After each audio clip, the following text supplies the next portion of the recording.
The head and the alpha. Good stuff there from Cam. We bring back Doug for some final thoughts on the Cardinals. So we talked earlier about people doubting ASU. There are a lot of pundits out there that think the Cardinals could challenge for the NFC West and win that division. Are you among that crowd? Well, then I would be in that other group of people. I would be one of the pundits there. Sorry, Cam. So you're not here, and they're not winning 12 games, and there's nothing you can say to me now about that. I think that they're not a disaster. I just think they're average. So I see 8 wins, maybe 9 wins. Maybe they get lucky and get into a wild card, but I don't see it because there's so much competition coming out of the NFC North minus the Bears. I don't think they're ready to win the division, so you got to go in by wild card. Unless somebody from the NFC East falls on their face, then there might be a slot that opens up. But I think it's going to be very tough, and it's an odd year. 49ers are good in odd years because that's the only time Christian McCaffrey stays healthy. Even years, they're a disaster.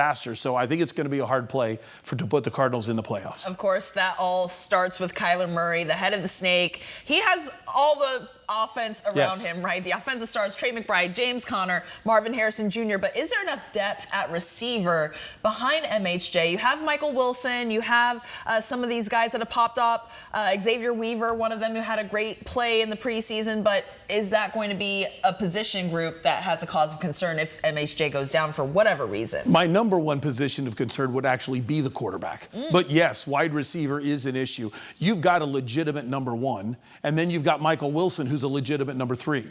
You don't have the legitimate number 2. So they don't have a bad wide receiving core. They're just not, to me, good enough to be able to take this team where it needs to go. You told it like it is. we can give you that, as always. On your 49ers odd year magic, I guess, it was interesting because the Giants always had the even year magic. So there's something in the waters out in San Francisco where those teams can never be good at the same time.